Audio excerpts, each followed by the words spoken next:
यही हो सकता है कि अगर कोई बाइक से आ रहा है या कार से आ रहा है, थोड़ा सावधानी बरते और तो मतलब क्या कर सकते सावधानी हैं। बहुत बरतनी चाहिए, तभी आपको पैरालिसिस की प्रॉब्लम कम ही होगी, ऐसा माना जाता है। अब मैं आपसे जानना चाहूँगी ट्रीटमेंट के बारे में, हम किस तरह का ट्रीटमेंट लें ताकि हमारी जो पैरालिसिस की प्रॉब्लम है वो खत्म हो जाए या फिर समाप्त हो जाए। जहाँ तक ट्रीटमेंट का सवाल है पैरालिसिस के लिए, तो ट्रीटमेंट देखिए, अगर किसी को अभी हुआ है, अचानक से सडन पैरालिटिक अटैक आया, तो उस केस के अंदर तो वो जाहिर सी बात है इमरजेंसी ट्रीटमेंट के लिए हॉस्पिटलाइज होना ही पड़ेगा उसको।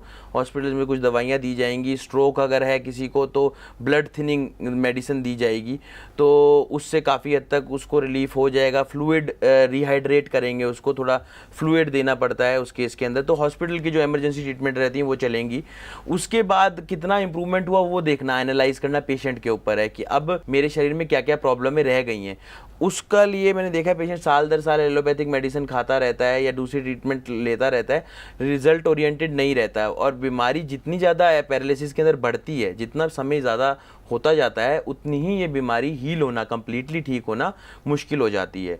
तो इसलिए बेस्ट ट्रीटमेंट अगर हम कहें तो हमारे पास बहुत अच्छा ट्रीटमेंट है इसका, काफ़ी अच्छे रिजल्ट्स हमने देखे हैं और काफ़ी पेशेंट ठीक हुए हैं इससे कम्प्लीटली। जो पैरालिटिक पेशेंट्स ऐसे वाले जो पैराप्लेजिक थे या क्वाड्रीप्लेजिक थे, वो कम्प्लीटली क्योर होते हुए देखे हैं मैंने अपनी ट्रीटमेंट से, जिसमें कि हमारी क्लिनिक जो है एक मशीन देती है, नर्वोट्रोन नाम की मशीन रहती है, उससे ट्रीटमेंट करती है। इसके अलावा कुछ हर्बल बेस्ड मेडिसिन, आयुर्वेदिक और यूनानी मेडिसिन की कॉम्बिनेशंस रहते हैं, वो देते हैं, वो जस्ट मसल स्ट्रेंथनिंग के लिए और नर्व स्ट्रेंथनिंग के लिए। क्योंकि इसमें एक सबसे बड़ी कॉम्प्लिकेशन बन जाती है एक कि लैक ऑफ मिसयूज या कह लीजिए disuse of a certain area of your body. मतलब कि आप किसी के पैर पे या हाथ में पैरालिटिक अटैक आया है तो पेशेंट क्या करता है कि ज़्यादा मूवमेंट नहीं करता, तो इसलिए वो नर्वोट्रोन मशीन उसमें कारगर साबित हुई है, क्योंकि वो मसल के साथ साथ नर्व की इम्पल्स की मूवमेंट भी कराती है।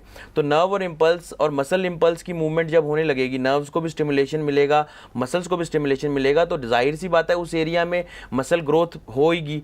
क्योंकि इसमें होता क्या है कि ज़्यादा दिन तक जब पैरालिटिक अटैक पड़ा होता है किसी पेशेंट को, तो मसल धीरे धीरे धीरे धीरे एट्रोफिक होने लगती है, मतलब वहाँ से गायब होने लगती है मसल टिश्यूज़ भी और मसल सेल्स भी। तो वो धीरे धीरे स्किन और बोन, सिर्फ वही पार्ट रह जाता है पेशेंट के पास।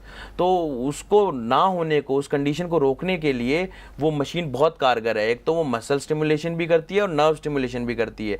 और मसल का खाना मैं आपको हमेशा बताऊं, प्रोटीन के अलावा अगर है कुछ तो वो है एक्सरसाइज। अगर हम उस मसल की पार्ट की मूवमेंट कराते रहेंगे तो मसल बिल्डिंग ही होती है उसके अंदर, मसल की डिस ग्रोथ या डी ग्रोथ नहीं होती, मतलब कि मसल की एट्रोफी नहीं होती अगर हम मेडिकल टर्मिनोलॉजी में बात करें तो इसलिए बहुत सही और बहुत अच्छी ट्रीटमेंट है उस नर्वोट्रोन मशीन की, साथ में दवाइयों की। क्योंकि एक कॉम्बिनेशन से ठीक नहीं होता कम्प्लीटली। दवाइयाँ इसलिए भी देते हैं कि जो क्लॉट बना हुआ है या जो लीजन बना हुआ है वो मेडिसिन के थ्रू डिजॉल्व हो जाए।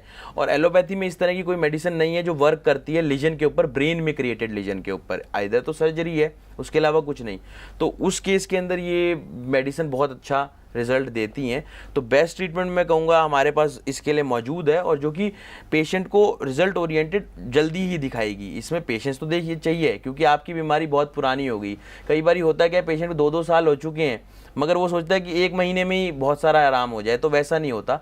स्लोली श्योरली चलते हैं और उसमें रिजल्ट ओरिएंटेड रहता है। पेशेंट को थोड़ा फेथ भी रखना पड़ता है। हाँ, ऐसा होता है कि कई लोग 6 महीने 7 महीने किसी ट्रीटमेंट में इंडल्ज हैं और फिर भी रिजल्ट नहीं मिल रहा, तो डेफिनेट है कि वो ट्रीटमेंट आपको फ़ायदा नहीं देगी।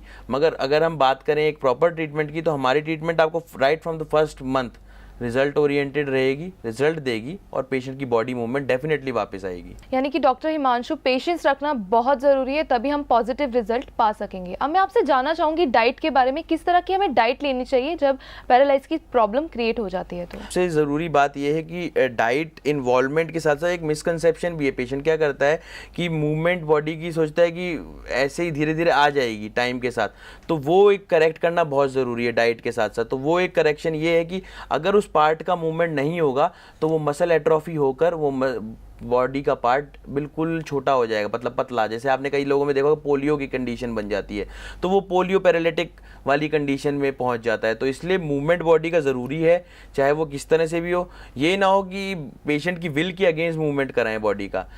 तो इसमें डाइट जो है ज़्यादातर वार्म डाइट लेनी चाहिए। एक तो ताज़ा खाना खाएं, सबसे पहली बात तो मतलब बासी खाना अवॉइड करना चाहिए। इसके अलावा वार्म खाना खाना चाहिए, मतलब थोड़ा गर्म खाना। ठंडा खाना अवॉइड करना चाहिए, इसके अंदर ठंडी चीज़ें।